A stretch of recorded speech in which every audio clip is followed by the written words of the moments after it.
بسم الله الرحمن الرحيم. إليه يرد علم الساعة وما تخرج من ثمرات من أكمامها وما تحمل من أنثى ولا تضع إلا بعلمه ويوم يناديهم أين شركائي قالوا آذناك ما منا من شهيد وضل عنهم ما كانوا يدعون من قبل وظنوا ما لهم من محيص لا يسأم الإنسان من دعاء الخير وإن مسه الشر فيئوس قنوط ولئن أذقناه رحمة منا من بعد ضراء مسته ليقولن هذا لي وما أظن الساعة قائمة ولئن رجعت إلى ربي إن لي عنده للحسنى فلننبئن الذين كفروا بما عملوا ولنذيقنهم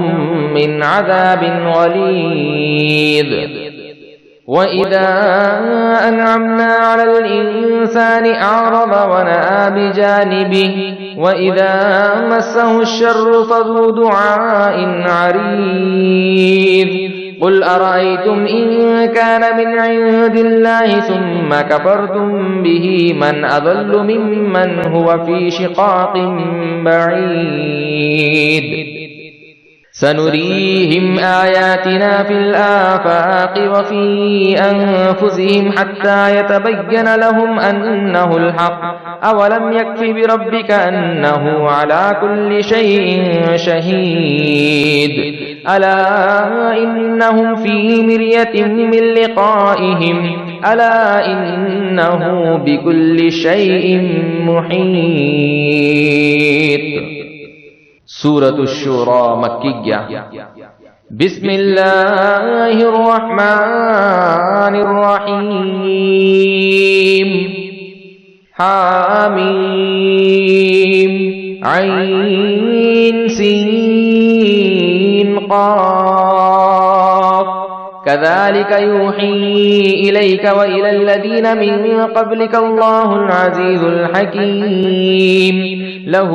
ما في السماوات وما في الأرض وهو العلي العظيم. تكاد السماوات يتفطرن من فوقهن والملائكة يسبحون بحمد ربهم ويستغفرون لمن في الأرض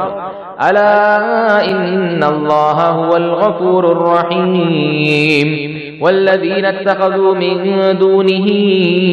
أولياء الله حفيظ عليهم وما أنت عليهم بوكيل. وكذلك أوحينا إليك قرآنا عربيا لتنذر أم القرى ومن حولها وتنذر يوم الجمع لا ريب فيه فريق في الجنة وفريق في السعير. ولو شاء الله لجعلهم أمة واحدة ولكن يدخل من يشاء في رحمته والظالمون ما لهم من ولي ولا نصير. أم اتخذوا من دونه أولياء فالله هو الولي وهو يحيي الموتى وهو على كل شيء قدير. وما اختلفتم فيه من شيء فحكمه إلى الله ذلكم الله ربي عليه توكلت وإليه أنيب. فاطر السماوات والأرض جعل لكم من أنفسكم أزواجا ومن الأنعام أزواجا يزرعكم فيه ليس كمثله شيء وهو السميع البصير. له مقاليد السماوات والأرض يبسط الرزق لمن يشاء ويقدر إنه بكل شيء عليم. شرع لكم من الدين ما وصى به نوحا والذي أوحينا إليك وما وصينا به إبراهيم وموسى وعيسى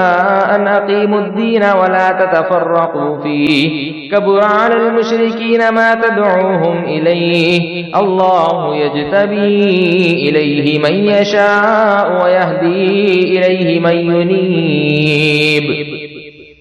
وما تفرقوا إلا من بعد ما جاءهم العلم بغيا بينهم ولولا كلمة سبقت من ربك إلى أجل مسمى لقضي بينهم وإن الذين أورثوا الكتاب من بعدهم لفي شك منه مريب فلذلك فادع واستقم كما أمرت ولا تتبع أهواءهم وقل آمنت بما أنزل الله من كتاب وأمرت لأعدل بينكم الله ربنا وربكم لنا أعمالنا ولكم أعمالكم لا حجة بيننا وبينكم الله يجمع بيننا وإليه المصير والذين يحاجون في الله من بعد ما استجيب له حجتهم داحضة عند ربهم وعليهم غضب ولهم عذاب شديد الله الذي أنزل الكتاب بالحق والميزان وما يدريك لعل الساعة قريب يستعجل بها الذين لا يؤمنون بها والذين آمنوا مشفقون منها ويعلمون أنها الحق ألا إن الذين يمارون في الساعة لفي ضلال بعيد الله لطيف بعباده يرزق من يشاء وهو القوي العزيز من كان يريد حرث الآخرة نزد له في حرثه ومن كان يريد حرث الدنيا نؤته منها وما له في الآخرة من نصيب أم لهم شركاء شرعوا لهم من الدين ما لم يأذن به الله ولولا كلمة الفصل لقضي بينهم وإن الظالمين لهم عذاب أليم ترى الظالمين مشفقين مما كسبوا وهو واقع بهم والذين آمنوا وعملوا الصالحات في روضات الجنات لهم ما يشاءون عند ربهم ذلك هو الفوز الكبير ذلك الذي يبشر الله عباده الذين آمنوا وعملوا الصالحات قل لا أسألكم عليه أجرا إلا المودة في القربى ومن يقترف حسنة نزد له فيها حسنا إن الله غفور شكور أم يقولون افترى على الله كذبا فإن يشاء الله يختم على قلبك ويمحو الله الباطل ويحق الحق بكلماته إنه عليم بذات الصدور وهو الذي يقبل التوبة عن عباده ويعفو عن السيئات ويعلم ما تفعلون ويستجيب الذين آمنوا وعملوا الصالحات ويزيدهم من فضله والكافرون لهم عذاب شديد ولو بسط الله الرزق لعباده لبغوا في الأرض ولكن ينزل بقدر ما يشاء إنه بعباده خبير بصير وهو الذي ينزل الغيث من بعد ما قنطوا وينشر رحمته وهو الولي الحميد ومن آياته خلق السماوات والأرض وما بث فيها من دابة وهو على جمعهم إذا يشاء قدير وما أصابكم من مصيبة فبما كسبت أيديكم ويعفو عن كثير وما أنتم بمعجزين في الأرض وما لكم من دون الله من ولي ولا نصير ومن آياته الجوار في البحر كالأعلام إن يشأ يسكن الريح فيظللن رواكد على ظهره إن في ذلك لآيات لكل صبار شكور أو يوبقهن بما كسبوا ويعفو عن كثير ويعلم الذين يجادلون في آياتنا ما لهم من محيص فما أوتيتم من شيء فمتاع الحياة الدنيا وما عند الله خير وأبقى للذين آمنوا وعلى ربهم يتوكلون والذين يجتنبون كبائر الإثم والفواحش وإذا ما غضبوا هم يغفرون والذين استجابوا لربهم وأقاموا الصلاة وأمرهم شورى بينهم ومما رزقناهم ينفقون والذين إذا أصابهم البغي هم ينتصرون وجزاء سيئة سيئة مثلها فمن عفا وأصلح فأجره على الله إنه لا يحب الظالمين ولمن انتصر بعد ظلمه فأولئك ما عليهم من سبيل إنما السبيل على الذين يظلمون الناس ويبغون في الأرض بغير الحق أولئك لهم عذاب أليم ولمن صبر وغفر إن ذلك لمن عزم الأمور ومن يذلل الله فما له من ولي من بعده وترى الظالمين لما رأوا العذاب يقولون هل إلى مرد من سبيل وتراهم يعرضون عليها خاشعين من الذل ينظرون من طرف خفي وقال الذين آمنوا إن الخاسرين الذين خسروا أنفسهم وأهليهم يوم القيامة ألا إن الظالمين في عذاب مقيم وما كان لهم من أولياء ينصرونهم من دون الله ومن يضلل الله فما له من سبيل استجيبوا لربكم من قبل أن يأتي يوم لا مرد له من الله ما لكم من ملجأ يومئذ وما لكم من نكير فإن أعرضوا فما أرسلناك عليهم حفيظا إن عليك إلا البلاغ وإنا إذا أذقنا الإنسان منا رحمة فرح بها وإن تصبهم سيئة بما قدمت أيديهم فإن الإنسان كفور لله ملك السماوات والأرض يخلق ما يشاء يهب لمن يشاء إناثا ويهب لمن يشاء الذكور أو يزوجهم ذكرانا وإناثا ويجعل من يشاء عقيما إنه عليم قدير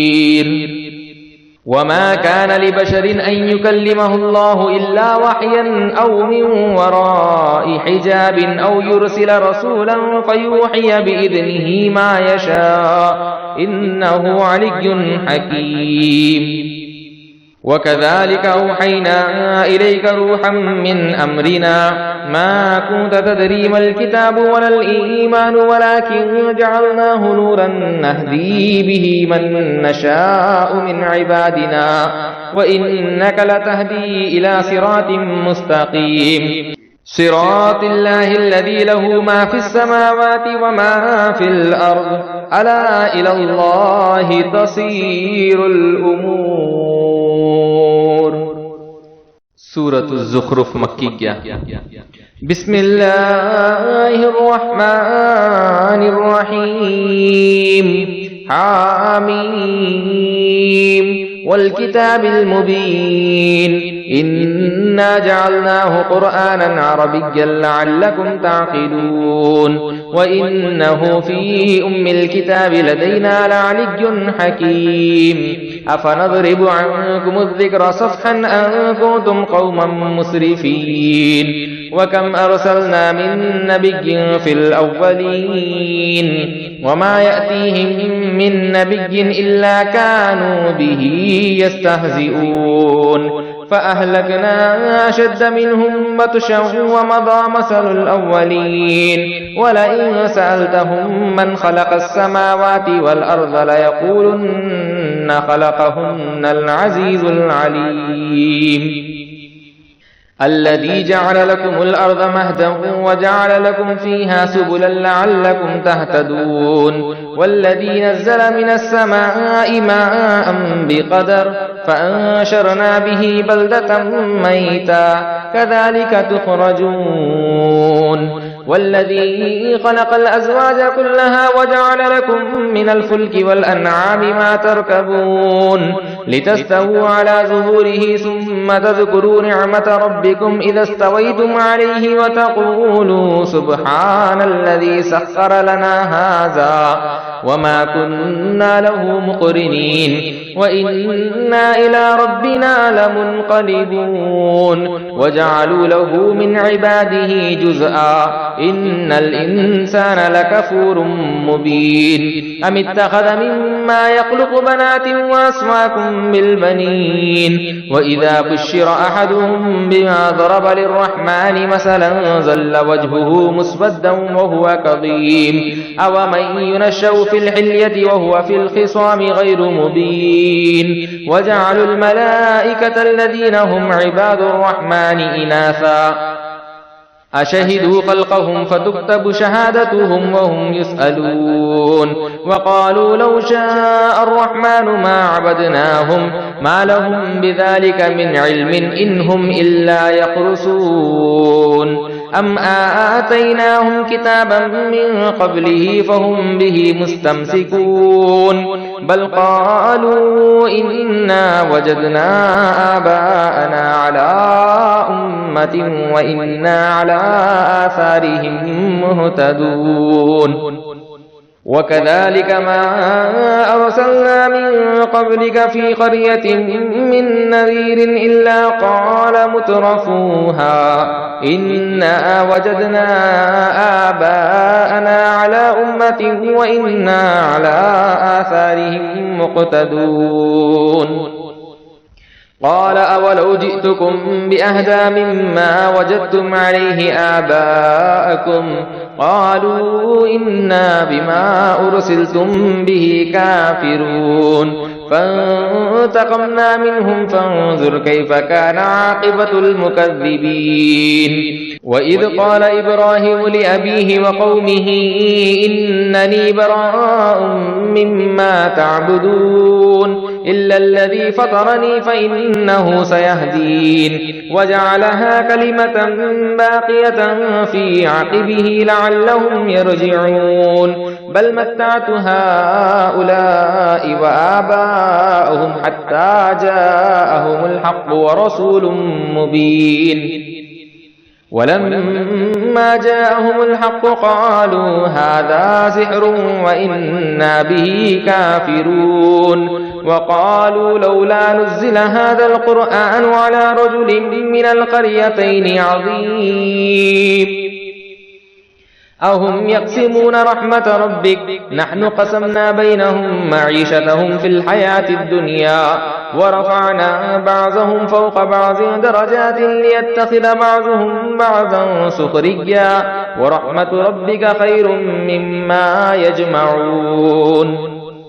ولولا أن يكون الناس أمة واحدة لجعلنا لمن يكفر بالرحمن لبيوتهم سقفا من فضة ومعاريج عليها يظهرون ولبيوتهم أبوابا وسررا عليها يتكئون وزخرفا وإن كل ذلك لما متاع الحياة الدنيا والآخرة عند ربك للمتقين ومن يعش عن ذكر الرحمن نقيض له شيطانا فهو له قرين وإنهم ليصدونهم عن السبيل ويحسبون أنهم مهتدون حتى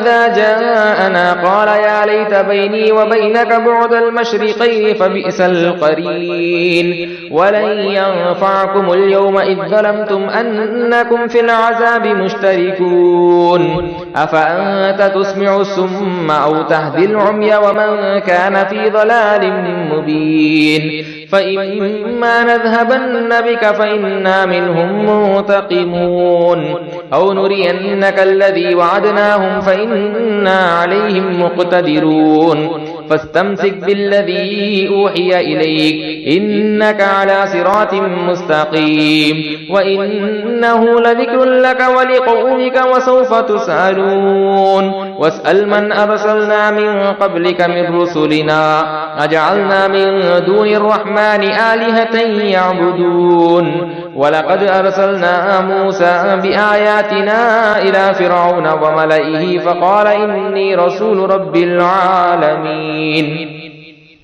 فلما جاءهم بآياتنا إذا هم منها يضحكون وما نريهم من آية إلا هي أكبر من أختها وأخذناهم بالعذاب لعلهم يرجعون وقالوا يا أيها الساحر ادع لنا ربك بما عهد عندك إننا لمهتدون فلما كشفنا عنهم العذاب إذا هم ينكثون ونادى فرعون في قومه قال يا قوم أليس لي ملك مصر وهذه الأنهار تجري من تحتي أفلا تبصرون أم أنا خير من هذا الذي هو مهين ولا يكاد يبين فلولا ألقي عليه أسفرة من ذهب أو جاء معه الملائكة مقترنين فاستخف قومه فأطاعوه إنهم كانوا قوما فاسقين فلما آسفونا انتقمنا منهم فأغرقناهم أجمعين فجعلناهم سلفا ومثلا للآخرين ولما ضرب ابن مريم مثلا إذا قومك منه يسدون وقالوا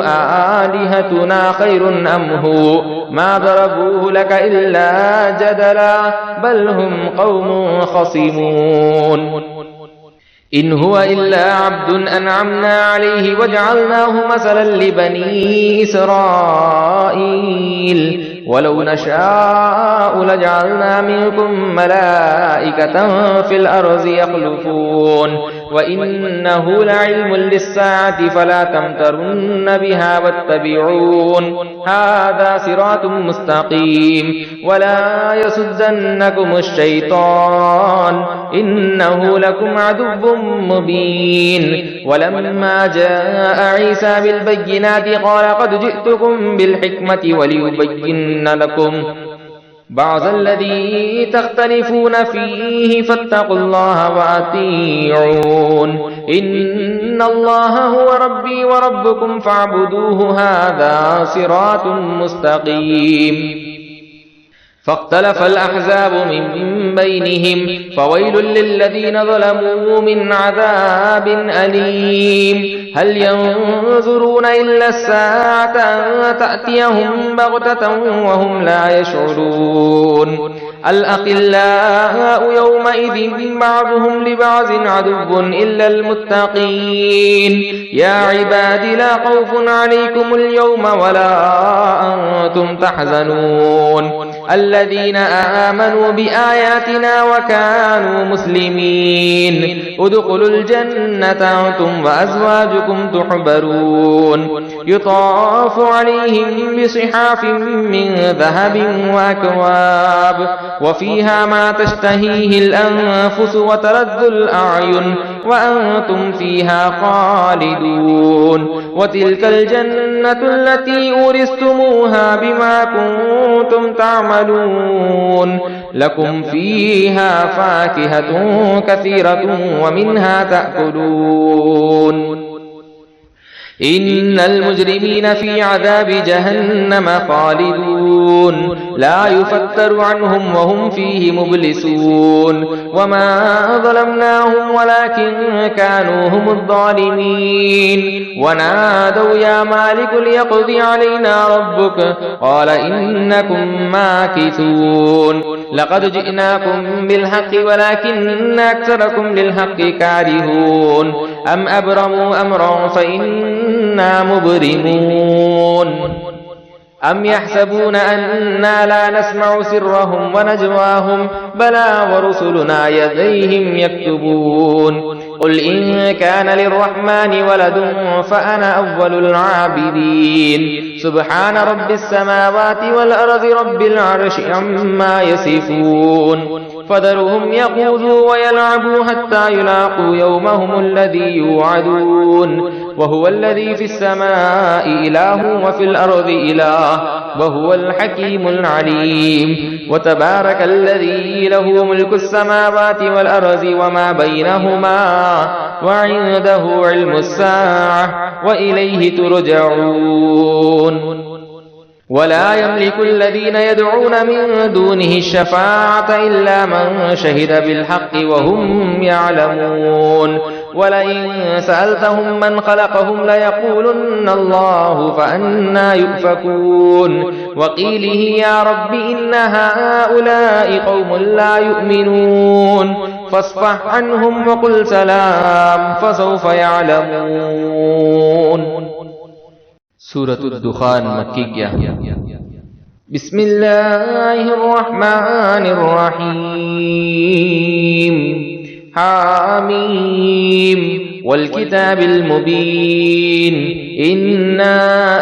أنزلناه في ليلة مباركة إنا كنا منذرين فيها يفرق كل أمر حكيم أمرا من عندنا إنا كنا مرسلين رحمة من ربك إنه هو السميع العليم رب السماوات والأرض وما بينهما إن كنتم موقنين لا إله إلا هو يحيي ويميت ربكم ورب آبائكم الأولين بل هم في شك يلعبون فارتقب يوم تأتي السماء بدخان مبين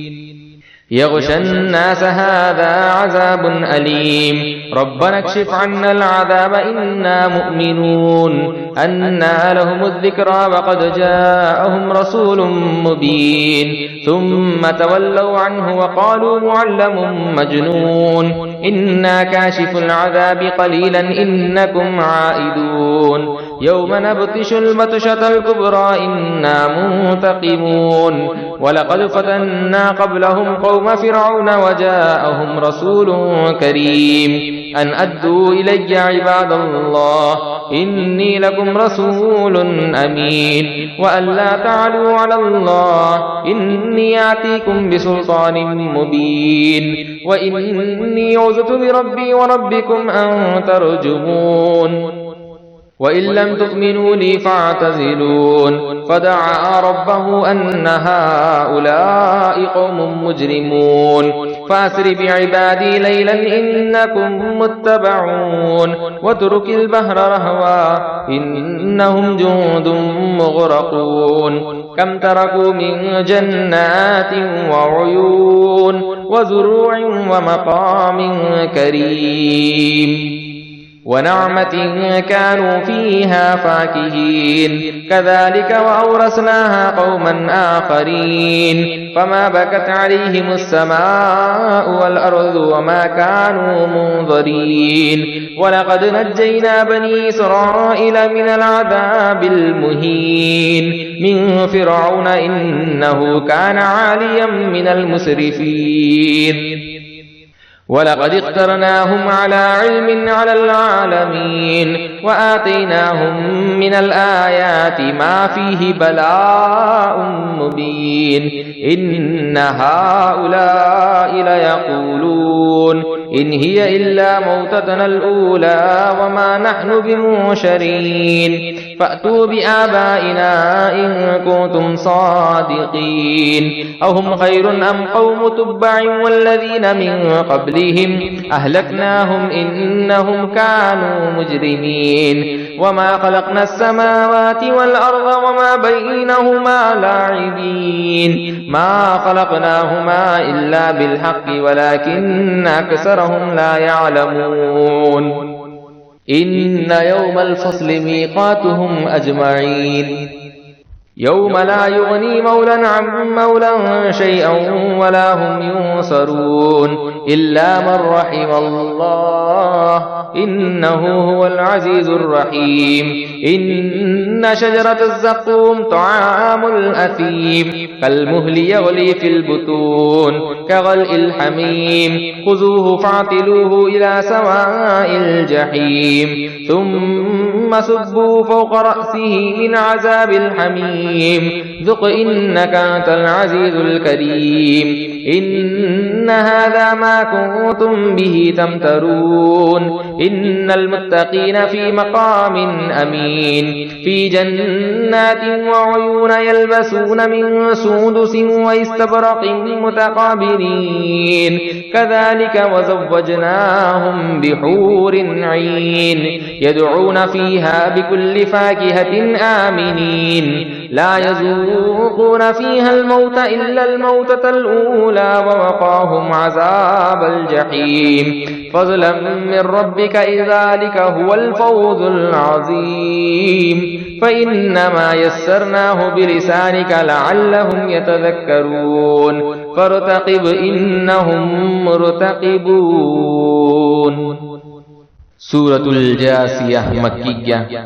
بسم الله الرحمن الرحيم حاميم تنزيل الكتاب من الله العزيز الحكيم